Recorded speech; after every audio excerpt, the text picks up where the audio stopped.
Welcome to the Mobile Home Park Mastery Podcast, where you will learn how to identify, evaluate, negotiate, perform due diligence on, finance, turn around, and operate mobile home parks.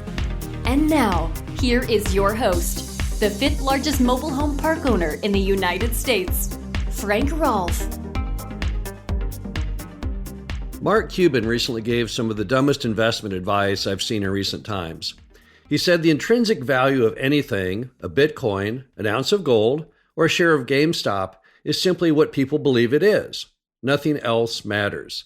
This is Frank Rolfe, the Mobile Home Park Mastery Podcast. We're going to be talking about asset bubbles and why you should never invest in things that don't actually tie back to some tangible measure.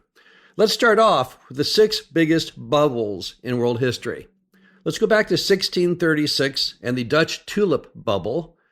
This was a bubble created by people thinking that tulip bulbs, which back then were highly collectible and desirable as a form of decorating your yard or home, that they somehow were growing in importance and that people would pay endless, vast amounts for these tulip bulbs. After they rose in value to unbelievable levels, the whole market collapsed because people suddenly realized, wait a minute, these are tulip bulbs. Then in 1720, you have the South Sea bubble. What happened was you had a company called the South Sea Company, and it was granted a monopoly over trade with South America. Everyone thought that South America held vast riches of all kinds of items, gold, gemstones. Turned out, if there was a lot there, they were unable to find it, and the stock, after rising to unbelievable proportion, collapsed. Then you had, of course, the U.S. stock market collapse of 1929. We all know about that one. Once again, people lost their perspective on the value of the asset, and ultimately, after rising, it collapsed. Then the Japan stock market bubble of 1980s, kind of their version of our 1929. You had the value of their stock exchange triple between 1985 and 1989. Even though the income from the businesses represented in that stock exchange did not change one iota. And of course, it then collapsed. Then you had the dot-com bubble of the 1990s.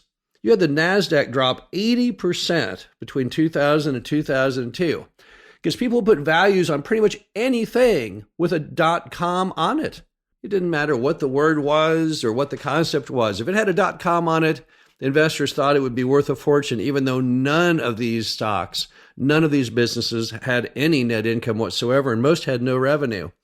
And then most recently, you had the U.S. housing bubble, which, as we all know, blew up about 2007, 2008. Once again, people put huge, wild values on houses simply because, hey, they heard the houses prices are going up. I better jump in there and speculate too.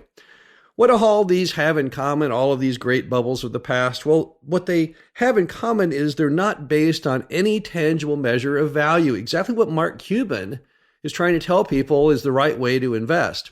Let's investigate Mark Cuban for a minute. I lived in Dallas back when Mark Cuban sold Broadcast.com to Yahoo. Broadcast.com, all they had to offer was they had a license to put on the internet college basketball games. As I recall, that was about it. The company really had almost no net income, but yet Yahoo, for some bizarre reason, thought it was a hugely valuable niche, and they paid about $5 billion for Broadcast.com.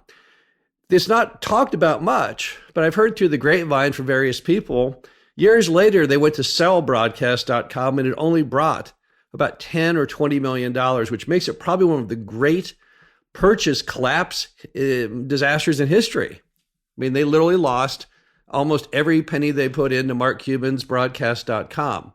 So, of course, when that's your background, when you can sell something that has no net income to some fool for a huge price, you would then, I guess, imagine that you've unlocked the atom on investment, that that's what you do. But that's not what you should do. When you speculate, you take enormous risk. If you look back on those bubbles, people made money in all of those bubbles. Someone made money in Dutch tulip bulbs, the South Sea bubble, U.S. stock market collapse, all of these various things. There was someone who made money at the same time people were losing money. That's how all speculations begin and end. There is the fool, and then there's the greater fool who buys the fool out at the even higher price. But the problem is you don't want to fall into any of those categories. You don't want to be the fool or the greater fool. Instead, you need to stick with investments that tie back to some kind of tangible value and one that's based on math, not on speculation. Of course, the answer to that is any type of investment that ties back to income. I don't care if it's mobile home parks or storage units or what you want to do. For the love of heavens, tie it back to something that's income generating so there's at least some barometer of when things are completely out of control. Now, a mobile home park or any income property formulates its value on the basis of the amount of income it produces. Now, there can be a little extra on that. You can have a little bit of a bubbly nature. You might look at a mobile home park and you might say, well, that stream of income to me is more valuable, so I will pay an even lower cap rate for that stream of income. But at least there's a stream of income. There was no stream of income in any of those 6 world record bubble collapses we talked about. None of them had any income in it. So at least when you have income, if there is some form of bubble, it won't be too bad. It'll be survivable because the prices can't get too out of whack, because unless the income goes up tenfold, the value cannot go up tenfold. Let's look for a moment at how mobile home parks are valued. If I go down and I have an appraiser appraise a mobile home park, what do they look for? Well, they typically look for 3 elements. Number 1, the cost basis, kind of the replacement cost, what it would cost to build that mobile home park to begin with. We all know that to build a mobile home park today costs about $15,000 to $20,000 per lot, plus land, plus soft cost. And soft cost in some markets can be a lot. There's some parts of Colorado, for example, that the tap fee, which is the right to connect to the city water and sewer, can be $25,000 per space. So they look at the cost basis of building the mobile home park.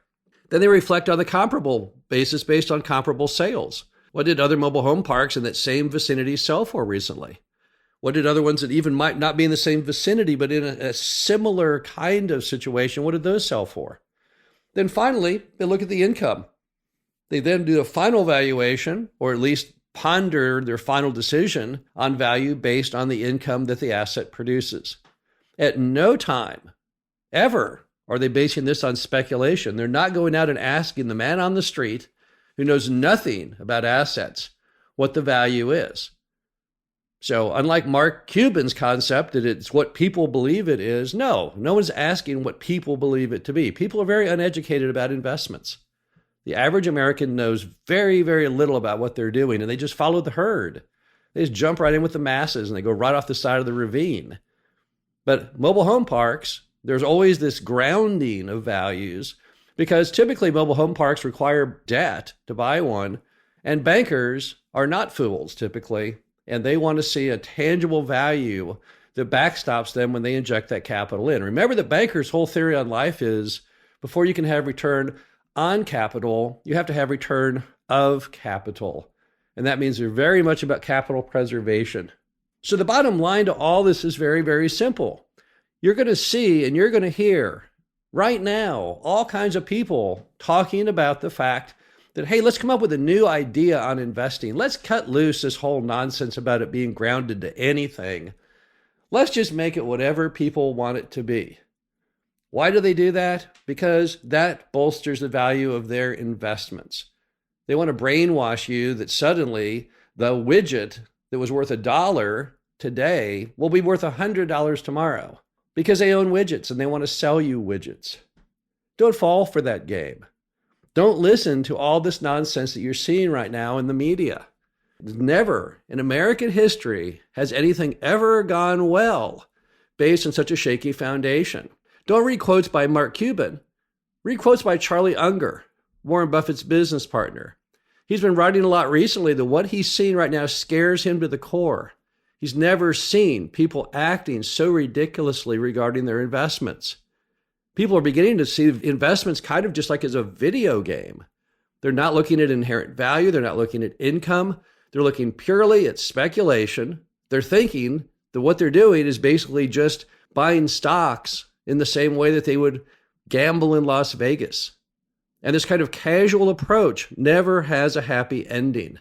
Unger predicts right now, he knows we're about to collapse. He just doesn't know what day and what time it will occur.